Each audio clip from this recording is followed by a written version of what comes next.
There is no other asset, let alone a financial asset, that is used in every single sector of the global economy. If you stop and think about it, 6,000 years ago, God's wealth, Eric.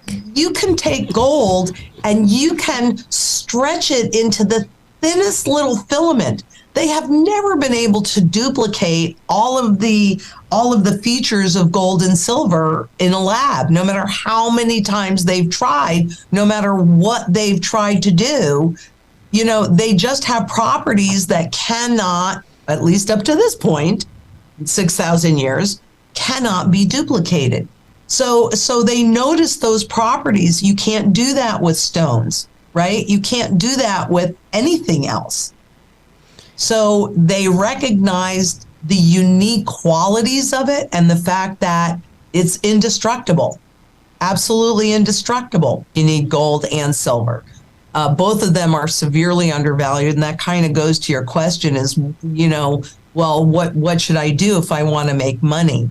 So if we kind of backtrack a little bit, I think it's critically important that everybody understands the true fundamental value of any asset and any instrument. And there's a little bit of nuance in there because you have to determine not what you want it to do, but the creators of it. I mean, who said that gold is money? Why?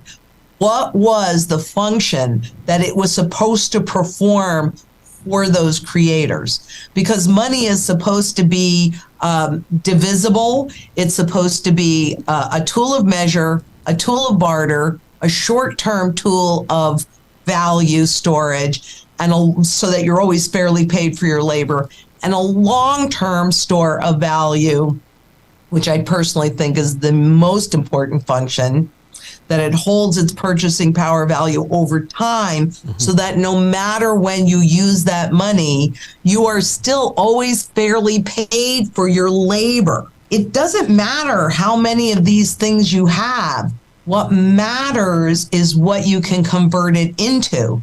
I happen to be holding a 1 million Bolivar note.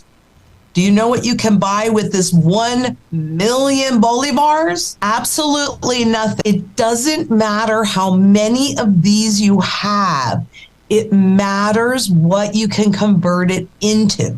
So if I have an ounce of silver, I have an ounce of gold, 100% of the time, I can easily convert it into any currency.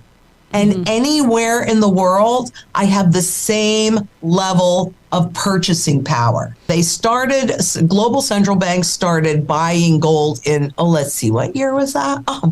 2005. They stopped leasing it. Well, they didn't stop leasing it out, and they didn't stop selling it completely.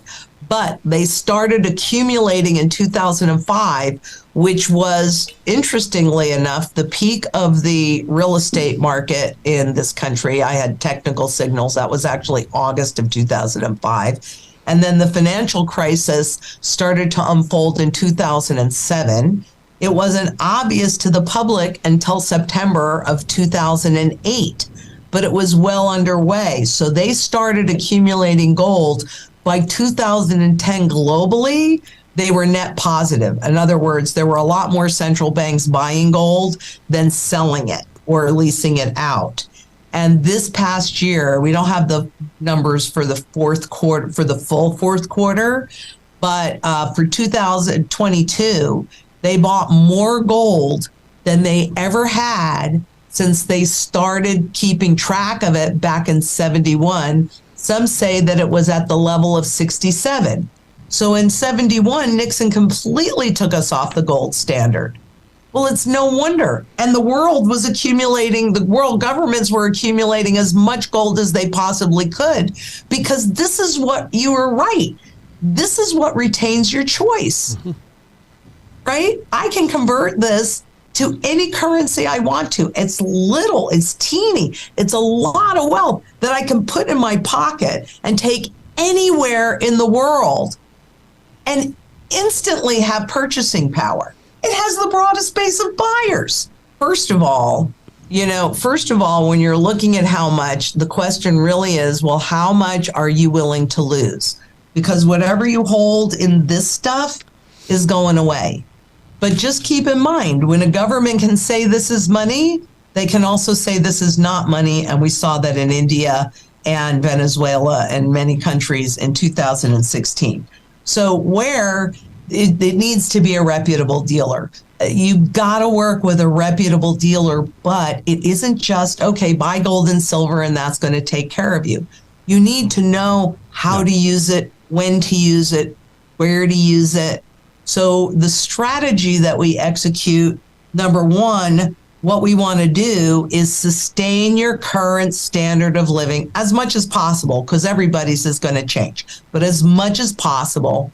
And so for that, you need, barterability, and also what you guys do, food, water, energy, security, your barterability, your wealth preservation, your community, and your shelter. And I kind of put medications and those kinds of things under food, because those are critical. So it's definitely broad base. It's not just one thing.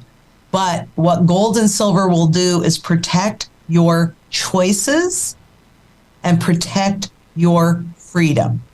Because when we were on the gold standard, you didn't like what the government was doing. You walked into a bank, but you could walk into the bank with this and walk out with this, right? Now they took that ability away from us, but that created restrictions. So they had to get rid of the gold. Have you ever bothered to ask yourself, if you look on the surplus and deficits, and you can find all of this in the FRED, F-R-E-D, that's the Federal Reserve Education Department. And if you go in there and in the search bar, you just put surplus and deficits. I don't know where we are exactly now, but let's say we're $1 trillion deficit or even $2 trillion in deficit. Well, we just hit the statutory debt limit, which is 31 point something or other trillion dollars. So can you tell me, because deficit spending means that you're spending that much more than what you're taking in, right? So can either one of you tell me, well, if we're only maybe $1 trillion or $2 trillion in the hole, why are we servicing $31 trillion in debt? Why? Rates. And to How keep about it going. compounding interest? Yeah. Right? Just what you were talking about with the credit cards, right? So they're not paying all of the interest, let alone even touching any of the principal. So we're just compounding interest. And guess what? That's all buy, flip, and design. And who's paying that? The taxpayers are paying that.